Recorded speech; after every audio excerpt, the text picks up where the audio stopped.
guys, welcome back to my channel. My name is Lexi Taylor and I'm coming to you from South Alabama. Alright, if you guys haven't yet, go ahead and subscribe to this channel. This is a brand new channel and I'll be touching on many topics. A lot of lessons and stuff I've learned in life. But today I wanted to touch on, because you can do a lot of YouTube research and you'll get some good information, but not really the type of information that I think really, applies to life. And that is narcissistic relationships, co-parenting with a narcissist, and moving on after narcissistic abuse. And I know this is actually, a really broad topic as far as when it comes to narcissists. Sometimes that word is just thrown around real, just nonchalant. But when you look it up, the definition compared to exactly what you deal with and, who they are, and as you discover it after abuse and sometimes in the middle of abuse, is a little different than what the textbook definition is, okay? So let's just kind of touch on what a narcissist is first, right? Okay. So when I think of a narcissist, I think of someone who is selfish, who uses and exploits people, abuses people. They think they are always right. They are never wrong.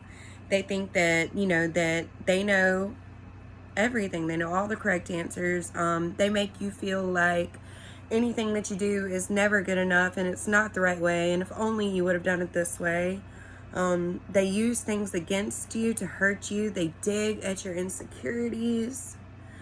Oh, I could just go on and on about all the things, right? And, a lot of people have really been dealing with this. And y'all excuse my hair, I just got out of the shower, so it's soaking wet and just looking like a rag doll, but it doesn't matter. I just, God was telling me that I need to continue putting videos out on this YouTube channel so that I can reach people and that we can talk about things, because when you talk about things, you bring light to them, and when you bring light to them, it gets rid of all that darkness. It allows you to feel better, to know that you're not alone. You're not the only person going through this stuff. All right, so a little background on my narcissistic abuse relationship. It's actually over now, and it's been over for, I would say, over a year. We've officially been broke up longer than that, but we were still kind of entangled, if I want to use that word, I guess. Thanks, Jada. So we were still kind of entangled, and he still kind of had me in this web of abuse and stuff that, whatever. I was just still involved in it. But it's been over a year, and I have not been involved in it anymore. And let me just say, when you really take a step back from it and heal yourself, you notice how bad it was. How crazy it was, how crazy it made you feel, and how much better and healthier you are when you back up and focus and change your life. All right, so my narcissistic relationship, it started in like 2012. Me and this man actually ended up having a child together who I love so much. I love my child. He's precious. He is the light of my world, and he loves his mom. It's so sweet. But I did have a kid with this guy. And I really think, God, when he says to become one flesh and to get married and, multiply, I do believe that he wants you to wait until it's the right person for you and then get married and then have a child together and live in unity. And you don't do that until you know that that's the person God has for you. When we live in sin and we do things, out of his will, we end up having to deal with things that we shouldn't have to deal with, when that, like co-parenting with someone who is narcissistic. I put these things on myself. I made these decisions myself, and this is something I have to deal with, and it's hard. It's hard to look back and say, oh wow, you really made a bad decision there. Like, this is, this is not what God intended for you. However, this is what you chose, because God gives us free will, and he's going to let you do what you want to do. So all right, so all those people out there dealing with narcissistic abuse, if you are still active in this relationship, or if you are just discovering, what and who they are, then I am going to pray for you. Seriously, prayer is the best thing that you can do. reach out to God and tell him to help you move on from this person, to stand your ground with this person, to not lose you. Don't lose your identity any more than you already have. Don't put up with anything that, that you don't have to. You are only here in this world for a temporary time being, and God does not want you to be heaping abuse and putting up with things that you don't deserve. Every single human deserves peace and happiness and real, genuine love. And the way that the narcissist loves is not anything that God has for you. You know what I mean? It's not what God sees when he thinks of him loving you. You're supposed to have a man that represents loving his wife like Jesus loved the church. And a narcissist is nowhere near that, and they're not capable of that. One, because of their childhood, and two, because they just plain don't want to. They don't want to change. They don't see anything wrong with their behavior and their actions, and because of this reason, you got to move on sometimes, right? You have to do what's best for you, no matter how much it hurts, and I know it hurts. It feels like you won't ever love nobody again, like you won't feel that way again, like you think you're never going to get over this person, but let me tell you, you will. God has someone out there for you. And I have moved on. I am now engaged to a wonderful man who treats me and my children so good. And I really had no idea how damaged I was until I got in this new relationship that's more, it's a healthy diagram. And I'm like, oh my God, I don't even know how to participate in a healthy relationship because I'm so used to drama and chaos and abuse. And it's crazy. But I promise you, when you really decide that you've had enough and you're ready to continue on with your life and move on to something better for you, something that that God wants for you, then you will start to, discover this inner strength and this new self, and you are not going to put up with any other stuff, and you will prepare your heart for the right person God has for you. Whether you're a man or a woman, I truly believe if you start focusing in on the Lord, he will prepare the way for you to meet the person that he has for you that can love you correctly. That can love you can't even say it today. That can love you correctly, okay? And loving correctly it's a whole new world. I've actually had to deal with so many different things that I've had to realize, like, this is not how you're supposed to be in a relationship. And I deal with a lot of anxiety and insecurities because of PTSD from being in an abusive relationship for so long. And I know I'm not alone. There are tons of women, there are even tons of men who feel these same feelings, but you can get through it, okay? One single day at a time, trusting in God, trying to discover who you are, setting boundaries and laying them out. And that's it. And you can do this, okay? Because I can do it, and I know other women who have done it, so just do it. All right, so I know I kind of got off on that stuff there, but narcissistic abuse is a real big topic in our world today. We see so many selfish people with their only thing in mind was their selfish gains. And I really just wanted to touch on how to co-parent with a narcissist, because a lot of the information that you see out there, it's like, do this via email and don't talk to them at all and da-da-da-da-da. And that's really hard for a lot of us parents, especially a lot of us younger parents, we have to have the help and support of the other partner. Luckily, the man, my son's father, is, even though he's narcissistic and has some really deep things that he needs to work on, he has been participating in my son's life, and I am thankful for that. So, I really praise God for all of that. But I just wanted to give y'all some tips on how to move on with your life and co-parent with a narcissist. All right, so my number one tip today is do not let them reel you into drama. Even when you are split up, they will try to reel you into drama. They will make little comments here and there. They will say things to upset you. They will gaslight you and change their mind, even when it comes to your schedule with a child or, decisions about your kid or anything like that. They will do anything to get a reaction out of you. And if you haven't learned by now, the best way to defend this is to have no reaction at all. Gray rock. The gray rock method basically means just plain, dull, no response, no emotions. Whether they're saying something to get at you in a positive or a positive or a negative way, your answer should be the same. Gray rock. Nothing. Completely nothing. And if it's about your kid, you just leave it extremely bland. And I want y'all to realize this. If you are the other parent, and your ex-partner is a narcissist, you are going to be the one who has to put in the most work. You are going to be the one who has to bend over backwards. You're going to be the one who has to change plans last minute because of them. You're going to be the one who has to suffer silently inside sometimes.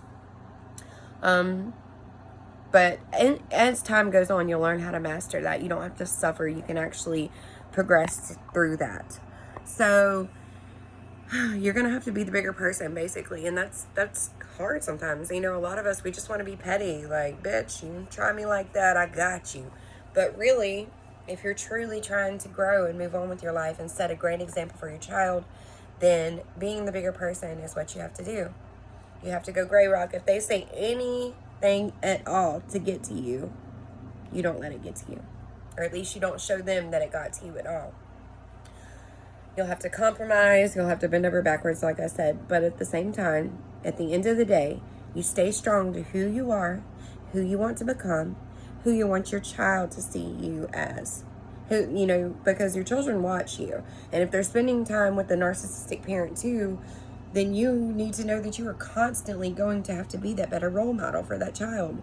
You are constantly going to have to be the one who loves and listens and is understanding and is patient and kind and all of these things. And they're hard. It's hard to do that. It's hard to do that when we just want to be petty. We want to be pissed and say all kind of crazy things to this person and about this person and and do some shiesty shit that we could do. But at the end of the day, that's not who you want your kid to be. That's not who you want your kid to see you be. You have got to rise above. And if you pray to God, He'll give you the strength to do it. I promise you. And you can do this. You have it in you. All right. My tip number 2. So, tip number 2 would be to establish some type of ground rules. Whether y'all just split up or you're in the process of it or you've been split up for a year, it's never too late to set some boundaries for yourself and set some ground rules.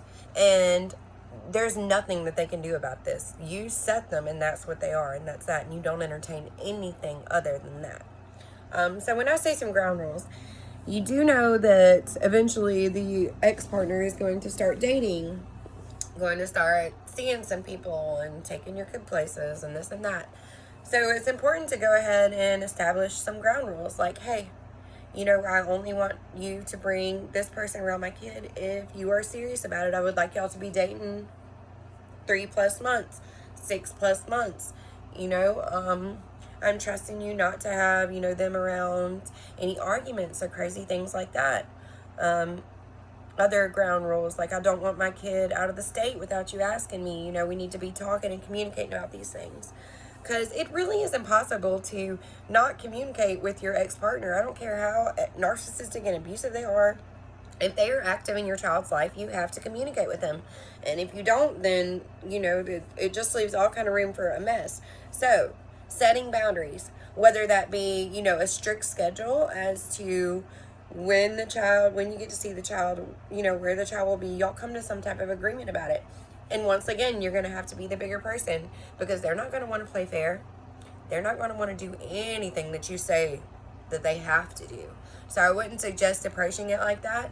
I would suggest coming at it in a more cool, calm, collective way into where kind of they think like, they're actually getting some of their way. But at the same time, you're setting these boundaries and you're firm with them.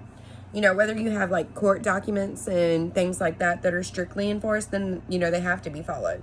But if you're just discussing things together without a mediator, then you need to figure out what's important to you when it comes to your child and say that to this person and mean it. And when you mean it and they try to break it or push it, then you do exactly whatever you have to do to, support that wall. Support what you're saying. Hopefully you don't have to like call the police or anything like that. But when it comes to your child involved in co-parenting with them, you need to mean what you say, but you need to do it in a nice way, in an encouraging way, because really any parent that participates in their child's life is a blessing. There's many parents out there who don't even participate at all in their child's life. So even if they're narcissistic, just thank God that they're even participating in their life, and try to encourage them to do it the right way, the best you can. Be the example. You have to be the change that you want to see, right? So do exactly that. A lot of us are really used to a lot of drama, craziness, jealousy, pettiness, this and that during our relationship, triangulation, gaslighting, this and that. But once you break away from that, you need to really focus in on what's really important to you and what's important to you as a parent. And really just write that down. Make a list of it. These are things that I will not compromise on. These are things that, I'm not so fond of, but I will accept. You need to write these things down and you need to discuss them with them. I would suggest discussing them, in person, but also send a text out. Because if you send a text out, then you have, like some type of little documentation of it. And there it is, and you can always relate back to it. Like, no, you're not going to gaslight me. This is exactly what I said, remember?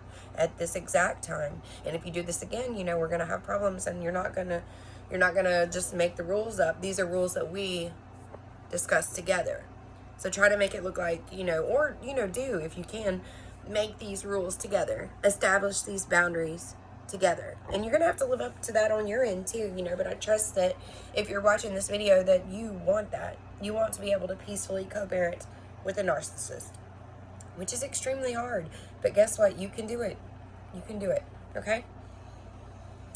All right. Let's see. Tip number 3.